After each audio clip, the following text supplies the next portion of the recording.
I used to love that show, Mythbusters. Do you know the one where they take a popular myth and they examine it and test it and see if it's true? Well, let's do that in this video today, but with internal communications. We'll look at 6 of the most pervasive myths about our industry. Probably won't have as much explosions as the TV show, but let's jump in. Because communicating with employees is easy, right? Anybody can do it. Let's take a look at some of the most common myths that exist in internal communications. I'll give my take on debunking them. And by the way, myth number 6 drives me nuts. I'm Joanna, I'm a communications consultant, and I am here to help you communicate better at work. Hit that subscribe button for more insights and tips on communication. Let's go. Myth number 1, more communication is always better. Now let's start with the myth that might surprise some of you, the idea that more communication is always better. You might have heard fancy executives or gurus on TED Talks say things like, you cannot over communicate, or there is no such thing as too much communication. Well, guess what? This is totally wrong, in my humble opinion. Anyway, now look, on the surface, this approach might seem logical because we know that we need to get through to people and that we want to communicate more. But that doesn't mean that more is better. Actually, what we need to look at is quantity versus quality. And if you think about today's workplace, employees are totally bombarded with notifications and messages and updates all the time from a range of multiple channels. Employees are getting emails, they're getting Slack messages, they're getting Teams notifications, they're sitting in team meetings. And when there is too much communication, it can lead to information overload. People just start to tune it out and they get kind of frustrated and annoyed. So what really matters instead, if the quality of your communication, it's about being clear and concise and really purposeful with every message that you send. So instead of flooding employees with too much information, what you really want to focus on is getting the right message to the right person at the right time through the right channel. And I really think that less can be more when it comes to effective internal communication. Okay, myth number 2, internal communication is all about broadcasting information. This perception that internal communication is about pushing messages from the top of the organization down to the bottom, really positioning employees as sort of passive recipients of information. And this is something that I do hear from clients. Sometimes they think that improving their system of internal communication is really just about getting the leader's voice heard more clearly or to push out more messages more often. But there is a lot more to effective internal communication than just speaking at people. Because one of the most critical parts of effective internal communication is listening.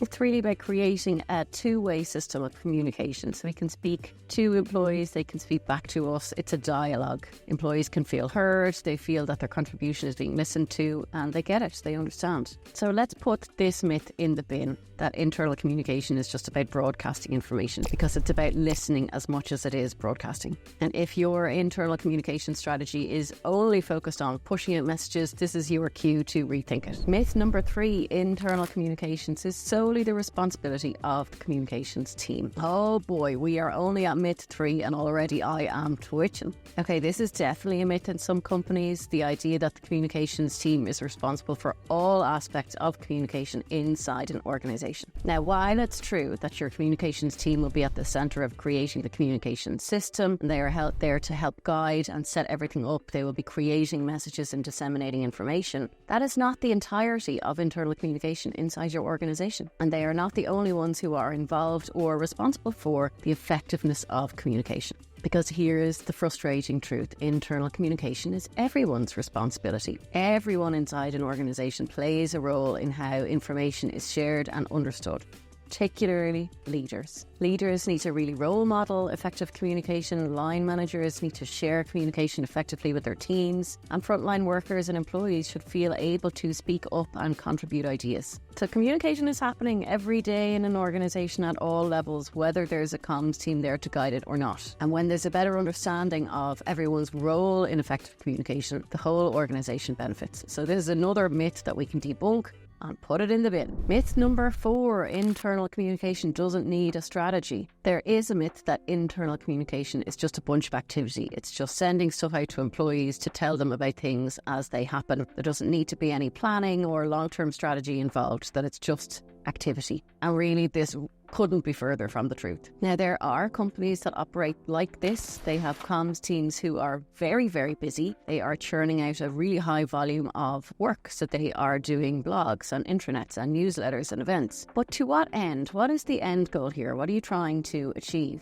Well, in a comms team with no strategy, they probably don't know what they're trying to achieve because they're just on that hamster wheel of doing more and more stuff. But just like any other part of a business, internal communication does need a clear strategy. This includes setting goals that are aligned to the overall company goals, setting smart objectives, really figuring out what you're trying to achieve in a certain time frame. Because without a strategy, internal communications is just a bunch of stuff. It's really disconnected, disjointed, and it's not really achieving anything. Having a well thought out strategy will ensure that your internal communication efforts are helping to achieve the company goals. You'll be able to demonstrate return on investment, and you'll be able to drive your desired outcomes. So the idea that we don't need a strategy, that's debunked now too.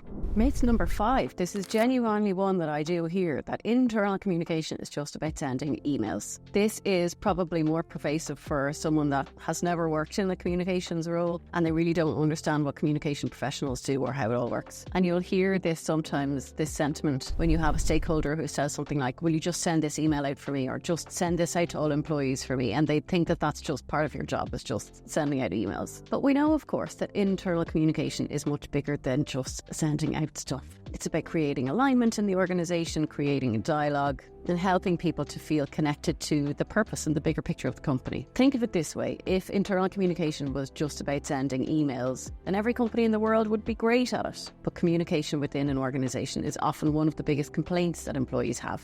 So it should go without saying, really, but email is just one of many channels that are used inside an organisation to communicate with employees. Now, the channel mix will be different for every organisation, but your channels could include things like emails and town hall meetings and team meetings, Slack, Teams, any of the vehicles that you use to disseminate information. So that's another myth, put in the bin. And myth number 6, I did warn you, this one makes me really mad. Internal communication is not as important as external communication. Even saying that, I get kind of annoyed.